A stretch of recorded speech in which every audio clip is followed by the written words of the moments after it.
Le problème, ce n'est pas d'abord l'étranger. Le problème, c'est la transformation de chaque Gabonais, la transformation mentale de chaque Gabonais qui doit alors venir, qui doit être là. Dans la vie, il n'y a pas beaucoup de bâtisseurs. Il y a beaucoup de critiqueurs, il y a beaucoup de décourageurs de ceux qui bâtissent. L'histoire nous enseigne beaucoup. Un jour, il y a un homme d'État, qui servait donc auprès du roi. Il a donc la vision de repartir chez lui et de rebâtir. Rebâtir quoi? Rebâtir la muraille, parce qu'il a entendu que dans sa contrée, la muraille de sa ville est détruite. Or, la muraille représentait la sécurité de son peuple. Alors, il décide de partir. Mais écoutez la suite de l'histoire. C'est que lorsqu'il part de là où il était auprès du roi et qu'il se retrouve dans sa ville pour rebâtir la ville, ce qui arrive, c'est qu'il va trouver là des personnes qui ne faisaient absolument rien, qui voyaient, qui vivaient au milieu des décombres, qui regardaient les ruines, qui regardaient la pauvreté, la précarité dans laquelle les habitants de la ville vivaient. Lorsque cet homme, Néhémia, arrive alors, il va y avoir des opposants. Et c'est toujours comme ça. Dans les systèmes, il y a toujours des gens qui vont donc se mettre quelque part pour dire nous sommes opposants. Mais opposants de quoi? Opposants de tout ce qui est bien. En fait, et pourtant le bien devait avoir des personnes, c'est-à-dire que la totalité des personnes devraient être du côté du bien. Mais il y a toujours quelqu'un qui se dit, moi je me mets là pour critiquer celui qui fait bien. Et c'est cela qui s'est passé. Voilà donc un monsieur appelé Sambala. On dit qu'il est Oronite. Et un autre qui s'appelle Tobija. On dit qu'il est le serviteur ammonite.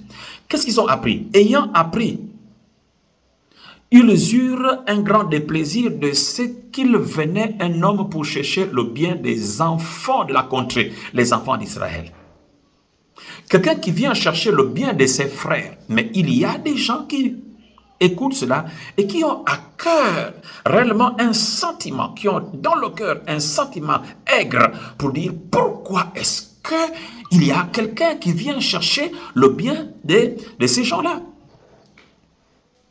Nous avons par exemple le pays comme le Gabon aujourd'hui. Pour le Gabon, pour tous ceux qui ont vécu au Gabon, et nous avons, dans les années 60, nous avons eu notre premier président qui est Léon Mba, nous avons eu le deuxième président qui est donc Ali Bongo, Omar Bongo, autant pour moi, et nous avons donc le troisième président, Ali Bongo. Ils sont venus et puis chacun a fait ce qu'il pensait être juste. Le sentiment du Gabonais, le sentiment de la nation gabonaise par exemple, était celui-là comme un pays qui est livré entre les mains de n'importe qui.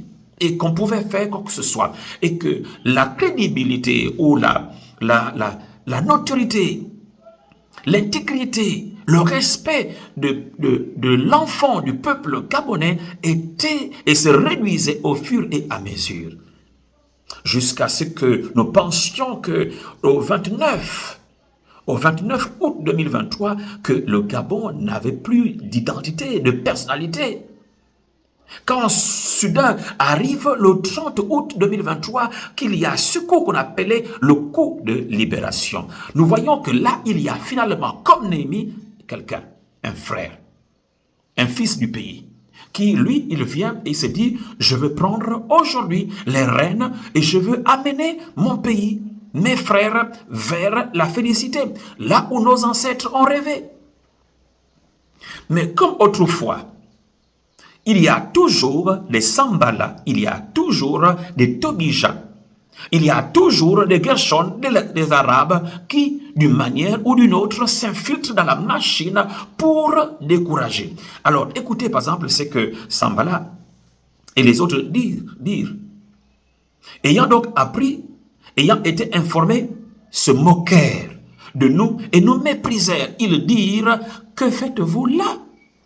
Beaucoup de personnes aujourd'hui se moquent du Gabon. Et pire encore, en fait, ce n'est pas d'abord les gens qui sont hors du Gabon qui se moquent et qui ne croient pas que nous, en tant que Gabonais, nous pouvons redresser la barre et que nous pouvons rebâtir les décombres, les ruines qui étaient antiquement plantées, posées, et que nous pouvons alors ôter tout cela et planter un pays de mentalité nouvelle, un pays nouveau. Le problème, ce n'est pas l'extérieur, le problème, c'est l'intérieur. Le problème, c'est les frères, c'est-à-dire que le Gabonais lui-même ne croit pas que cela puisse être possible. Il préfère vivre dans une mentalité défaitiste en disant « Qu'est-ce que vous êtes en train de faire là ?» D'ailleurs, vous marchez dans ce qui a été autrefois. Vous ne réussirez pas. Vous voyez, il se désintègre. Il se désintègre de cela. Il dit non, vous ne pouvez pas. Vous ne pouvez pas. Mais il est là. Et c'est son pays. Il veut être dans la misère, la précarité, dans les moqueries. Au lieu de dire, le temps est arrivé pour que chacun de nous puissions nous lever et travailler. Le problème, ce n'est pas d'abord l'étranger. Le problème, c'est la transformation de chaque Gabonais, la transformation mentale de chaque Gabonais qui doit alors venir, qui doit être là. L'ammonite, Tobija l'ammonite, était à côté de lui et il dit qu'il bâtisse. Seulement, si un renard se lance, il renversera leur muraille de pierre. Et c'est ça. C'est ça. Beaucoup de personnes sont dans le souhait que les choses qui sont en train d'être faites échouent, ne réussissent pas. Mais je termine avec la mentalité de Néhémie. Lorsque Néhémie a écouté cela, il ne s'est pas laissé décourager. Néhémie a écouté que même il y a des gens qui étaient envoyés espionner, qui étaient envoyés non seulement pour espionner, mais pour attaquer. Alors, il a institué, comprenez bien, il a institué une garde. La nuit, Néhémie, ses serviteurs et les autres veillaient avec l'épée à la hanche. Et le matin, il se levait avec la truelle à la main. Alors, chers frères et sœurs, chers enfants de Dieu, chers compatriotes, il est temps pour nous de nous mettre debout, la truelle à la main pour que nous puissions bâtir le jour et l'épée à la hanche pour veiller la nuit. Que ce soit d'une manière spirituelle, que ce soit d'une manière physique, nous devons alors veiller pour que notre pays, notre nation se mette debout. Et pour que enfin ceux qui croient que nous allons échouer un jour puissent regarder en disant nous avions eu tort. On aurait été avec eux dans les débuts. Nous serons aujourd'hui certainement glorifiés. Parce qu'en réalité, nous allons réussir. En réalité, le Gabon va se relever. Le Gabon sera rebâti. Et le Gabonais retrouvera sa dignité d'antan. Je vous dis merci. C'était votre frère